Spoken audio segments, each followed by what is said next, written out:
Hey guys, welcome back to our channel. It's me, Eric, one of the education specialists for Easton Banks Learning and Life Center. Welcome back to our channel.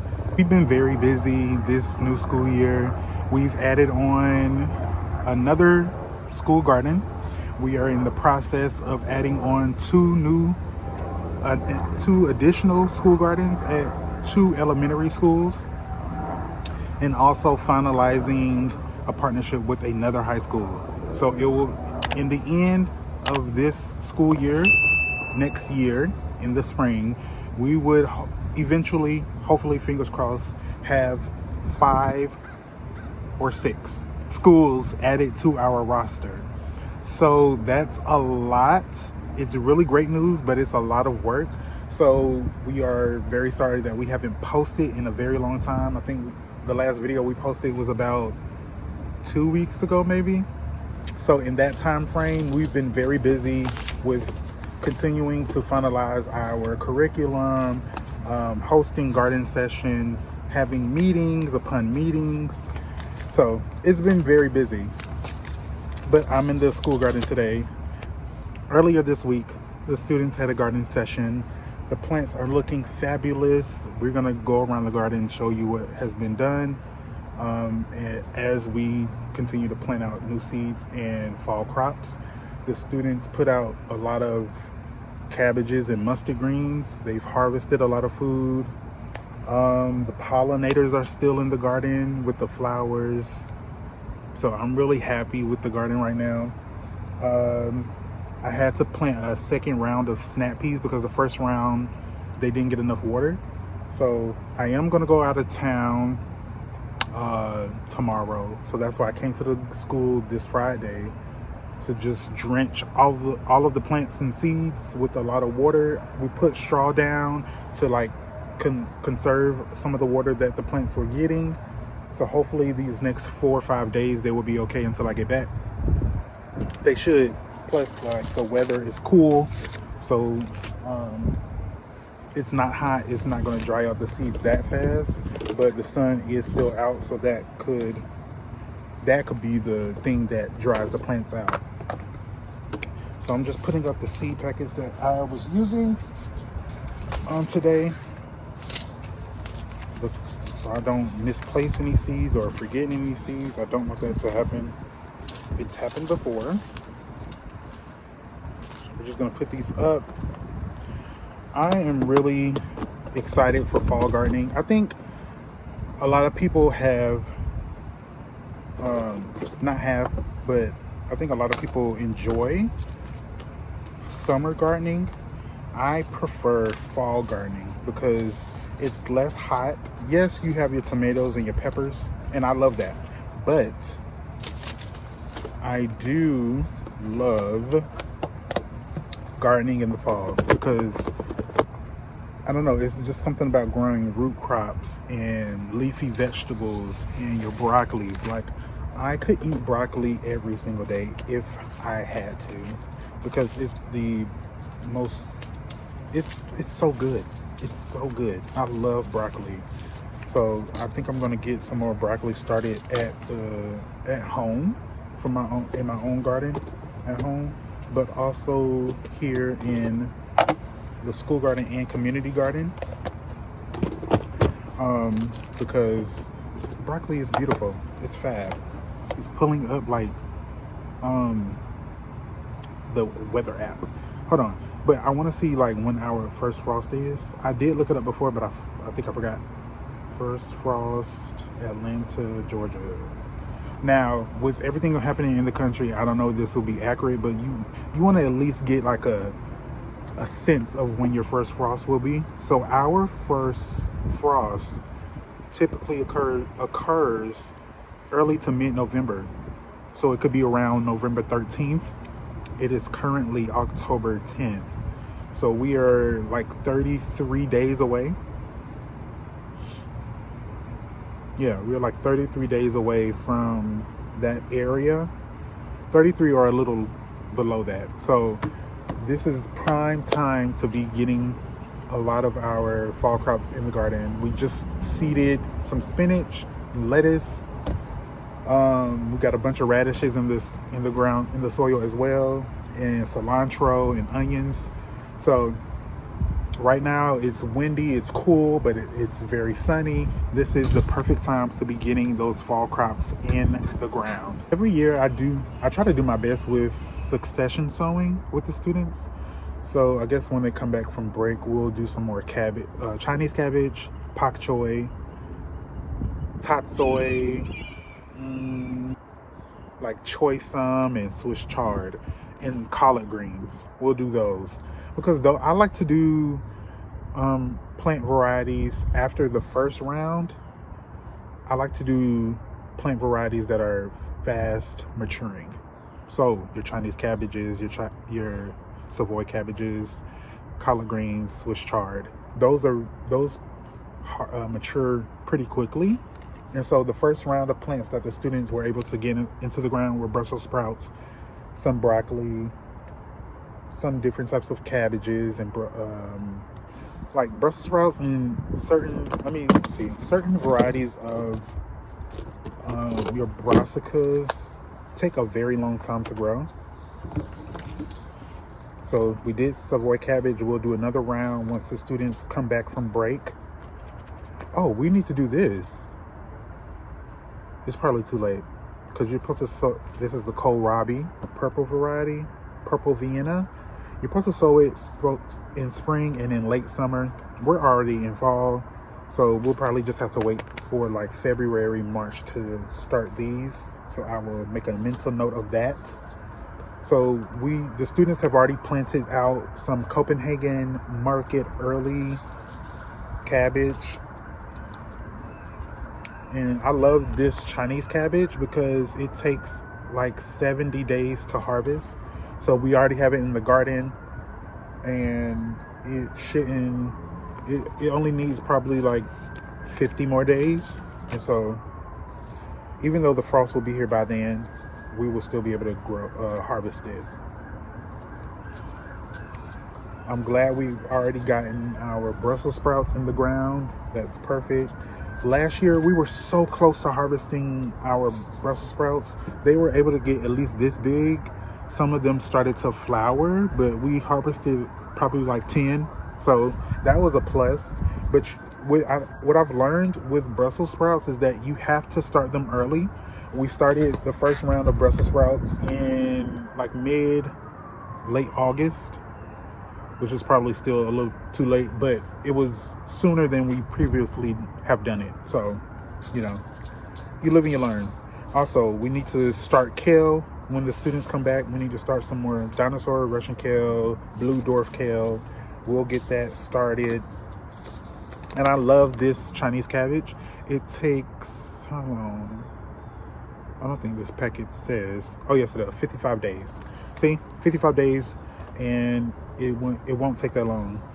So Maybe if I get some of this Napa cabbage and Chinese cabbage started to this evening, I don't know.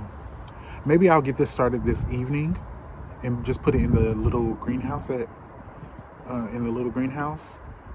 and maybe that will help out.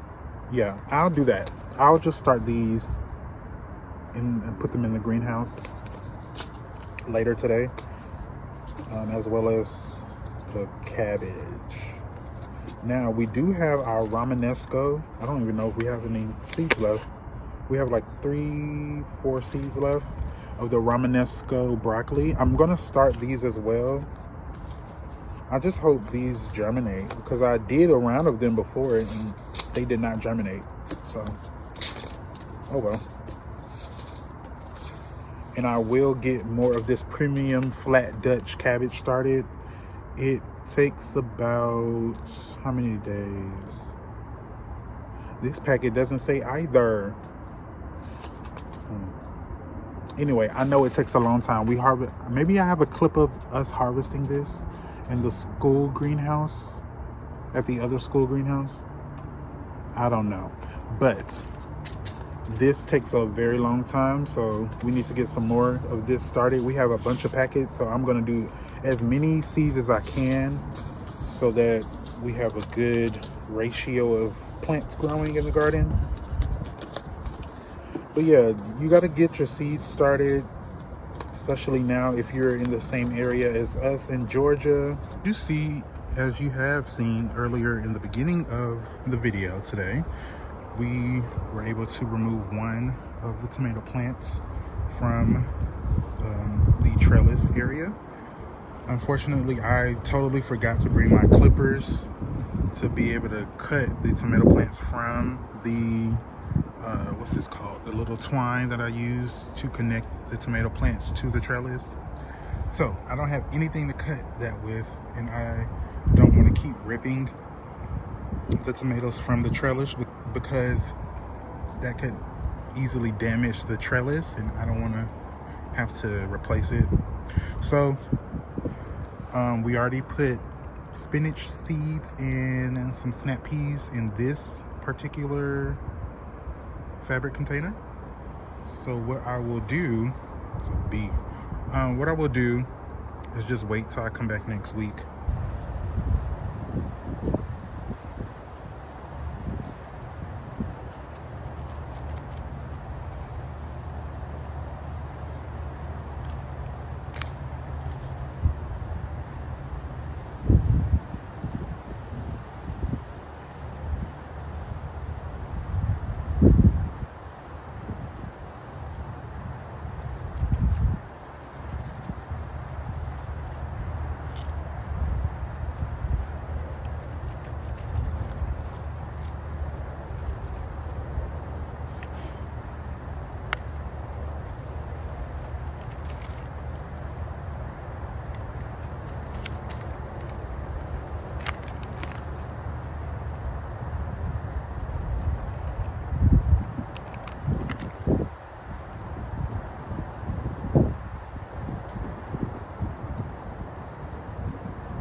Hopefully I will be able to, since the students will be off on break, and come and just get this all situated.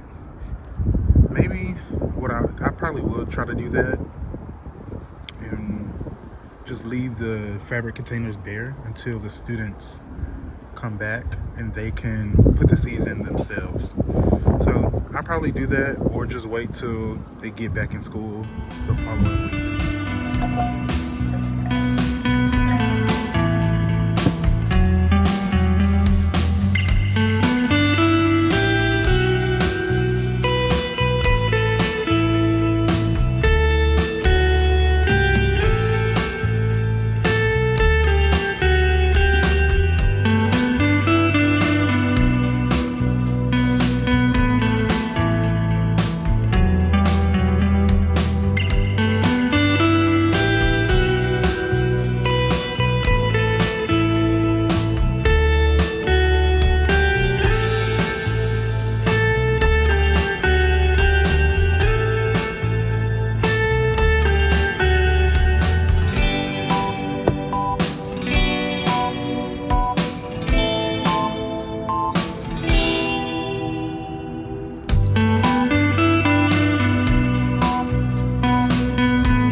turnips here. The variety is 7 top turnips.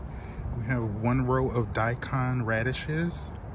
We have 1 row of our French breakfast radish seeds. And then we have a few more pockets of the 7 top turnips. And we have 2 rows here in the back of our winter giant radishes. And there's another variety. I think it's the Bloomingdale, something bloom, spinach. So 2 rows of spinach, and then about 4, maybe 5 little divots of Chiaga. I think that's how you pronounce it, Chiaga beets. It's the beet, I'm gonna put it on the screen for you. The beets have like a very nice circular shape to them once you cut them open. It's pretty cool. So we have a few pockets of those seeds. And then we also put more brassicas in, some more cabbage, and I believe Brussels sprouts. So this bed is officially done. We're not going to put anything else into it until those basils fully die back and the cucumbers and squash die back, and tomatoes and pepper. So once those summer crops die back, we're going to remove them and replace them with some more mustard greens, collard greens, and Chinese cabbages, since the Chinese cabbages grow pretty quickly. Over in this bed, I don't know if I want to put more seeds in because it's pretty full right now. I just don't know. The cosmos look great. They are doing a great job with feeding all of our pollinators in the garden. Hopefully, there we go, focus. So the flowers are doing a great job with providing food for the pollinators as we get closer and closer to winter.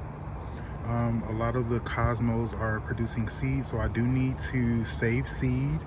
I don't know if I'll do that today. I don't have any like little bag receptacles to place the seeds in, so I'm just gonna let the seeds stay. If they fall, they fall. But next week when I get back from out of town, I'm gonna make sure I have something to collect the bright lights cosmo seeds in. And the same applies to this bed. Once the beans here die back, and that tomato there, and the squash and cucumbers over there in the corner, once those summer crops die back, we will have a nice succession of more collard greens, kale, Savoy cabbage, things like that. So that will happen probably in the next 2 to 3 weeks. We have our lovely plants over here. This is our pepper bed. I'm trying not to get too close. There are a lot of hornets over here. For some reason, I don't know if they're hornets or yellow jackets, but they love, I don't know if you can see them buzzing around, but it's about 7, 8 of them. They love the scent of the fish fertilizer. I don't know what it is. They love it here, and they also love it at the community garden. Every time I use it in the garden, I try to let that be the last thing, because I already know that those yellow jackets will come in numbers and they will just buzz around. So it must be something in the fish fertilizer that attracts them. Not sure what it is, but they seem to love it because they come every single time. But we have peppers in here. We previously removed some peppers. We showed that on our TikTok, I believe. And we replaced some of them with Chinese cabbage, not Chinese cabbage, Savoy cabbage, Brussels sprouts, some celosia, and there's another flower that we started. I don't know the name of it by heart, but yeah, we replaced some of those peppers that we removed with those plants. That's what we're doing right now in the garden. We are transitioning the garden from summer to fall in preparation for winter. So we are really in a time crunch when it comes to getting our fall crops in, our mustard greens, collard greens, kale, lettuce, all the different cabbages we're growing this year, the broccoli, Brussels sprouts. We're really doing our best to really push the students to get those plants in the ground so that once winter comes, the plants have already matured a little bit in their final resting place, so that once that cold weather does come, the plants will be fully suited to their growing area. All right, guys, thank you guys so much for being here. I'm gonna go ahead and take these little tomatoes with me. I hope you guys learned something from this video. I hope you guys are encouraged to continue gardening and continuing to grow different varieties and just enjoy your gardening space that you have. Continue to share your produce if you have extra with your neighbors and your family and your friends, and continue to support your libraries. If you are in the Atlanta area, Easton Bank's Project Grape will be hosting a garden workshop both for kids and adults at the Redan Trotty Library on October 18th in the morning and afternoon. Check the description box down below. The workshops are free.